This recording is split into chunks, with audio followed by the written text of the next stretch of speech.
Well, hi everybody. I just wanted to kind of give you a quick run through on how to do this simulated activity exploring Hertzsprung-Russell diagrams. And so you can find this assignment in Google Classroom, and then the links to the other pages will also be posted in GC, or you can just click them right from the assignment itself. We've touched on Hertzsprung-Russell diagrams before, and you've seen them probably in middle school science as well. As a way to kind of relate a star's luminosity to its temperature. And so we're going to be playing around with a couple interactive HR diagrams. We're going to be looking to see what trends we can spot. And so let's kind of jump right in here. So the first thing you want to do is, with a copy of this, either on paper or in Google Docs, go ahead and click this link or type this link in. And it'll take you to the simulation right here. As soon as you get in there, instructions tell you to uncheck these boxes. And here we've got different parts of the sim. We've got the HR diagram graph itself with some options that we can play with down here. We've got a box up here called size comparison, where it shows the size and color of our own sun on the right and a selected star here on the left. You also have some sliders that let you manually adjust temperature or luminosity, as well as a little this math equation right here kind of relates temperature and luminosity to the radius of a star. We're not going to dig too deeply into that, but that'll give you an idea for how all of these things are related. So coming over to our instructions, it asks you a couple questions about the luminosity scale. I've tried to make it easy for you not to miss any questions on this by highlighting them in kind of a light yellow anytime there's something that you need to be sure and do. In case you're somebody who doesn't like to read every little word, maybe that'll help you out some. But first thing it wants you to do is it wants you to take a look at that luminosity scale. And note here on the luminosity scale, which is on the left, that the point indicated on the graph has a luminosity of 10 to the 0. Now, anybody who's done any math knows that anything to the 0 power is 1. So 10 to the 0 power here is going to be just 1. So if you notice, going up from there, we have increasing positive exponents. Going down from there, we have increasing negative exponents.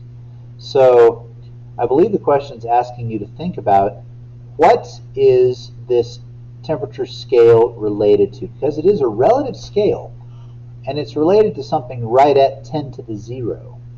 Okay, it's comparing the luminosity of these stars with something else, and I'm not going to give you too many hints, but it does ask what might the scale be based on, and then also to support your answer. We're going to jump down to number 5. Now I want you to imagine that this graph kind of had grid lines on it like a big tic-tac-toe board. So it was divided out into 9 different little areas. What it wants you to do is it wants you to play with the simulation, and it wants you to click in each of these areas. And so I'm going to do a few of those. I'm going to click up here at the top left. Whoa! Look over here in my size comparison window. I've got the sun on the right, and I've got the star represented by that point here on the left. And a couple things I'm noticing very quickly is it's very large and pale blue. If I come down here to the bottom right and click, oh, take a look at that. It gives me one that's very small and red. And when I do that, notice also that my temperature and my luminosity changes, and it also gives me a new calculation for the radius of that star. And again, 0.227, it means it's a fraction of the radius of something else it's being compared to. I wonder what that could be. Anyway, there's a place for you on this to make a few descriptions of color and size of what you're seeing there. So when I click right here at top left, I'm going to say that at the top left, that star was kind of pale blue and large. And if it ends up moving some of your other text stuff around, if you type it in, that's really okay. You've got plenty of room on here. There's, plenty of electrons in there to mess with. The one at the bottom right, I noticed was kind of red.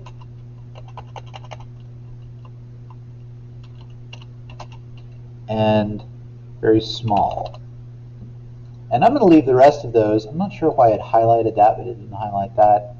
It's not a big deal. I'm going to leave the rest of those for you to explore and put in your own answers. Next, we're going to take a look at part 6.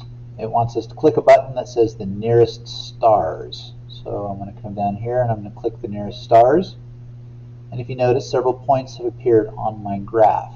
Now, the question's asking me to make a general observation about where they are clustered on this graph. I'm going to leave that to you. But you can come in here and you can click on those stars and you can kind of get a general idea for just what sort of stars you're looking at. We've got a few outliers here. We've got several more that are clustered close together. Especially the ones clustered close together, I noticed some similarities. So I'll leave that to you to explore. Next, for part 7, it wants us to click a button out beside the brightest stars. So I'll click that. Oh, and it gives me all these little data points up here. So I'm looking at these data points. Oh, wow. So my brighter stars definitely seem to have some things in common. And I will leave it to you to determine what those are and type out your answer. Number 8, we need to click the button that says both the nearest and the brightest stars. I'm not going to do that one because I don't want to spoil anything for you, but I'm going to leave that to you to mess with. I'm going to look at number 9 though. I'm going to skip to that and I'm going to slide both of the sliders all the way to the right where I have maximum temperature and luminosity. For some reason this is a little bit weird as far as it recognizing a click and not a drag, so you might have to mess with that. And then the next couple of questions in the instructions want you to play with the temperature slider and then play with the luminosity slider and then talk about what changes. So I'll play with the temperature slider, just kind of give you a preview here. Okay, so I see that as my temperature is sliding across right here, there's my point, and I can see changes happening. Let me go back. Changes happening to the star as I slide it from one end to the other. As I do, I note that my temperature is changing. That's very interesting. So there's a little bit of change to the size and the shape, but it looks like mostly the change is having to do with, oh, I'm not going to spoil it. I'll let you be smart enough to do that. But you're going to do the same thing with your luminosity and see how that changes. And that'll let you complete the statement in number 12. Just to kind of get a good rule of thumb for both of those. I'm going to come down here and I'm going to click the box that says luminosity classes. I'm not going to do that right now though, because that would give away way too much. But once I do that, the lab asks us to make 4 good observations about the stars that appear in different colored regions. Be sure they're good. Be sure that you don't have 2 statements basically saying the same thing. Okay?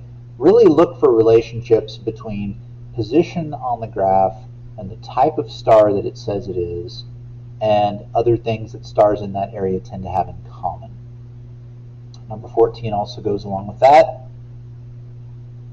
For step 15, you're going to recheck this box that you had checked earlier that says main sequence, and you're going to make some observations based on what you see there.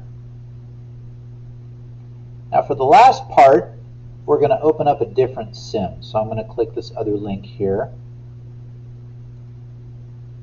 It's going to take me to this. Now this is another Hertzsprung-Russell diagram with just a little bit fancier background. And I can see right there, there's the sun at that point. If I click that point, I get a little circle around my cursor that's very similar in size and color to that sun. Now I can click anywhere in this window. Oh, notice that some of the places I click, I get a very large circle. Some of the places I click, I'm getting very small circles. And that the colors of those circles also seem to be changing. In fact, I can grab and drag this around, and as I change my position on the graph, I can see how that affects both the size and the color. Notice also that these little green lines pop up here. So one of the questions asks you to take your mouse and click and drag along these little green lines and see what happens. And again, I don't want to spoil that for you. But you can use this new simulation to go back, and if there were any of the questions from earlier in the activity that you weren't entirely sure if you knew what you were talking about or wanted to double check, you should be able to repeat most of those observations using this diagram here. Now at the top right, there's a couple buttons. This button here lets you display certain stars. So again, I'm going to pull up closest stars, and hey look, there's all those nice little red points down there. And again, I can click on those just to kind of double check what it is that I had said on the previous page. So that's really all there is to it. I'm going to now leave you in peace to complete the rest of this, and I wish you good luck and happy hunting.